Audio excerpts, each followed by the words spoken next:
BJP Jammu Kashmir के सदर रविंद्र रैना ने अलहदगी पसंदों को मेन स्ट्रीम में शामिल होने और इलेक्शन लड़ने की दावत दी है। उन्होंने कहा कि अलहदगी पसंदों का इलेक्शन लड़ने का खैर मकदम है क्योंकि मुल्क का जमहूरी निजाम ऐसे करने की इजाजत देता है।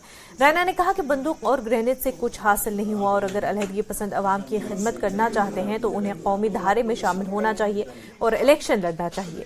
रैना साबिक मीरवाइज जनूबी कश्मीर डॉक्टर काजी निसार की अहलिया के इंतकाल पर उनके घर पर ताज़ियत के बाद मीडिया से गुफ्तगू कर रहे थे। वो तहरीके सुव्वत औलिया के चेयरमैन मौलाना अब्दुल रशीद दाऊदी के घर भी गए, जिन्हें हाल ही में जेल से रिहा किया गया था। उनके साथ पार्टी के दीगर रहनुमा भी मौजूद थे। रैना ने कहा कि सूफीज़म और अमन के लिए डॉक्टर काजी निसार और मौलाना दाऊदी दोनों की खिदमत को नजरअंदाज नहीं किया जा सकता।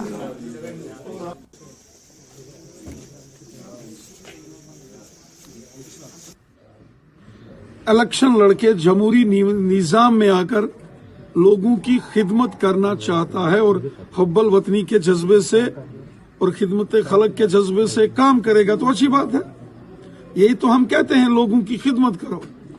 हम तो कब से कहते हैं ये बम, बंदूक, पिस्तौल, गोलियां और ग्रेनेड ठीक नहीं है। गोली ये नहीं देखती है, बम और ग्रेनेड ये नहीं देखता है कि कोई हिंदू है कि मुसलमान है, कोई जम्मू का है कि कश्मीरी है।